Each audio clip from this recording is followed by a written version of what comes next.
Welcome to Mindful Moments.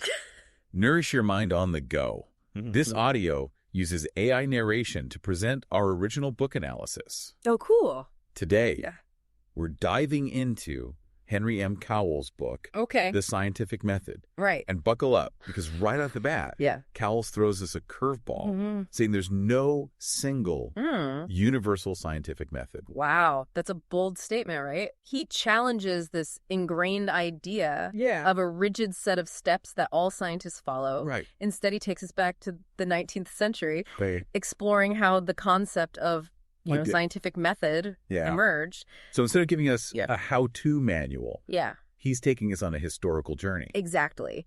Cowles digs into the key thinkers and debates that shaped these ideas. Okay. Especially during a time when science was gaining serious cultural authority. Oh, wow. He explores how psychology, the study of the mind, became intertwined with the study of how science itself works. Hold on. Yeah. Scientists were using science to study science. It is. That's pretty meta. They were grappling with the question of what makes scientific knowledge distinct and authoritative.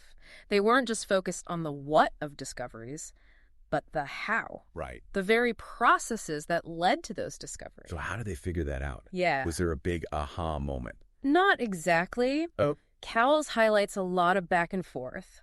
Take the role of hypotheses in scientific inquiry. Okay. Some, like William Whewell, saw them as crucial for scientific thinking. Okay. Others, like Adam Sedgwick, Yeah. were deeply skeptical. Sedgwick sounds like he'd be a tough professor to impress. Oh, yeah. Why was he so against hypotheses? He was all about a purely inductive approach. Okay. Where knowledge comes from observation and experiments, period. He worried that hypotheses could lead scientists astray, making them fit the evidence to their preconceived notions. Imagine trying to piece together a puzzle without looking at the picture on the box. Oh. That's how Sedgwick saw true scientific inquiry. I can see how that could lead to some interesting debates in the lab. Absolutely. It reflects a fundamental philosophical question about scientific knowledge. Is it about meticulous fact gathering? Right. Or making bold imaginative leaps and then testing those leaps against the evidence? Speaking of bold leaps, Yeah. Cowles spends quite a bit of time on Charles Darwin. Right. How does Darwin fit into all of this? Darwin's work is pivotal. His concept of natural selection, with its emphasis on variation and selection, provided a powerful analogy for how scientific knowledge itself could be seen as evolving. Nature itself seemed to be engaged in a kind of scientific method, constantly testing variations and selecting the fittest. So Darwin's work wasn't just about evolution. Right. It was about how we understand the process of scientific discovery itself. Exactly. And Cowles digs into Darwin's personal notebooks, where he grappled with this tension between speculation and rigorous testing. He was clearly a bold thinker, willing to entertain radical ideas, but also deeply committed to grounding his theories in meticulous observation. It's almost like he's embodying this broader debate within his own scientific practice. It sounds like Darwin was wrestling with some of the same questions that scientists today are still grappling with. That's what makes this history so compelling. It's not just a dusty account of the past. It speaks directly to how we understand science and its role in the world today. So are we ready to move across the pond and see how these ideas played out in America? Let's do it. The American context is fascinating because you see the rise of experimental psychology. Right. And figures like William James, G. Stanley Hall, and John Dewey, who all made significant contributions while grappling with these same tensions.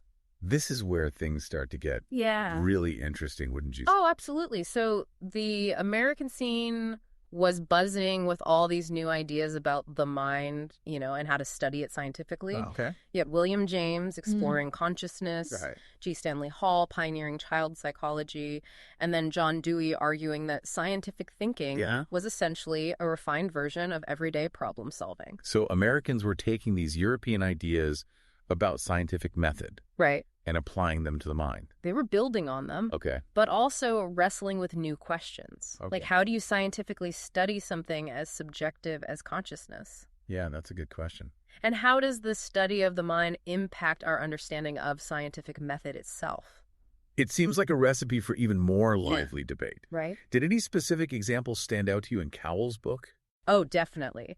The study of animal minds really shook things up.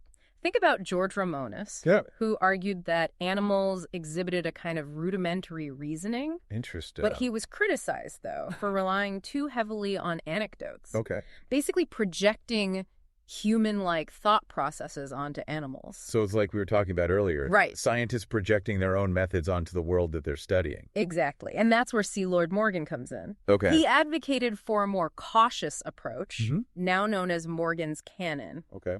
Basically, he said don't assume complex mental processes in animals if their behavior can be explained by simpler ones. So Morgan was calling for more scientific rigor in the study of animal minds. He wanted to ground those studies in solid evidence. Okay. This led to more controlled laboratory experiments like those of Edward Thorndike. Oh, right. Thorndike built these puzzle boxes for animals and meticulously observed their behavior as they tried to escape. He concluded that learning was primarily a matter of trial and error, forming associations between actions and rewards. That's a pretty different picture from animals engaging in complex reasoning. It is. Wow. And this debate wasn't just about animals. It was about the nature of the mind itself. Right. Thorndike's work contributed to the rise of behaviorism, a school of thought that focused on observable behavior rather than trying to figure out what was going on inside the black box of the mind. So instead of speculating about internal mental states, scientists started focusing on what they could actually observe and measure. Exactly. And this had big implications for how scientists thought about their own methods. Oh, wow. If animal minds were seen as essentially mechanistic, operating on principles of association and trial and error, then perhaps scientific thinking itself could be understood in similar terms. Wow, that's a pretty radical shift in perspective. It is, and it's all connected to this broader historical context. We're in the late 19th and early 20th centuries, a time of massive scientific and technological change. Traditional ways of understanding the world were being challenged. There was a need for new ways of thinking, new methods to make sense of it all. It sounds like a really exciting, but also kind of unsettling time. Oh, yeah. To be scientist. I can imagine. But all this upheaval paved the way for some groundbreaking insights. And that brings us to the study of child minds. Which Cowles argues further complicated these ideas about scientific method. So now we're not just talking about animals. But about human beings who are still developing their cognitive abilities. And this raises all sorts of new questions about nature versus nurture, innate abilities versus learned behaviors. It gets really complex. So how did scientists even begin to approach these questions? Cowles highlights the work of G. Stanley Hall, a pioneer in child psychology. Hall was deeply influenced by Darwin and saw childhood as a recapitulation of evolutionary history. Interesting. He believed that by studying children, we could unlock secrets about the development of the human mind over time. So by observing children, we could learn about the evolution of our species. That was the idea. Of course, it's much more complicated than that. But Hall's work, along with others like James Mark Baldwin, helped to further blur the lines between scientific method and the natural processes of learning and development. It's almost like scientific method itself becomes a kind of evolved process, something that emerges from our natural ways of interacting with the world. It sounds like this is where John Dewey's ideas come in. Cowles argues that Dewey really ran with these ideas about the connection between science and everyday thinking. Dewey was a game changer. He argued that scientific thinking wasn't some specialized activity, but essentially a refined version of the problem solving we all do every day. He thought education should focus on cultivating these habits of mind, not just drilling facts and formulas. So Dewey was democratizing the scientific method. Yes. Bringing it down from the ivory tower and arguing that it's something we all can and should engage in. Absolutely. He had a vision of scientific thinking as a powerful force for social progress. But, as Cowles points out, not everyone was on board with this vision. Walter Lippmann, for example, argued that modern society was becoming too complex for ordinary people to make informed decisions. Lippmann sounds like he was worried about putting too much faith in the average person. He was. Lippmann was a big believer in expert knowledge. He worried about drift, this sense that society was losing its way and needed experts to guide it back on course. So we're back to that tension between expertise and democracy that we've been seeing throughout history. It's a tension that continues to this day. As we grapple with issues like climate change pandemics and artificial intelligence, we constantly have to ask ourselves, how much faith should we put in expertise? And how do we ensure that scientific knowledge is used to benefit everyone, not just a select few? It seems like this deep dive into the scientific method is raising more questions than answers. That's often the mark of a truly thought-provoking book. But Cowles does offer us a valuable perspective. He helps us see how these debates have shaped our understanding of science and its place in society. It's a reminder that scientific method, despite its power, is not some fixed entity handed down from on high. It's a product of human history. And it continues to evolve as we face new challenges and new ways of understanding the world. Exactly. And that's what makes this book so relevant today. As we navigate an increasingly complex world, we need to think critically about the methods we use to understand and address the challenges we face. So where does Cowles leave us? What's the takeaway message? Cowles leaves us with a sense of cautious optimism, He reminds us that scientific method, despite its power and influence, isn't some fixed formula handed down from on high. It's a product of human history, constantly evolving as we grapple with new challenges and new ways of understanding the world. So it's less about following a set of rules and more about adapting and evolving our approach as we learn more. Cowles doesn't just leave us with questions. He gives us a framework for thinking about them. He traces the evolution of scientific methodology, not as a straight line towards some ultimate truth, but as a series of responses to specific intellectual and social challenges.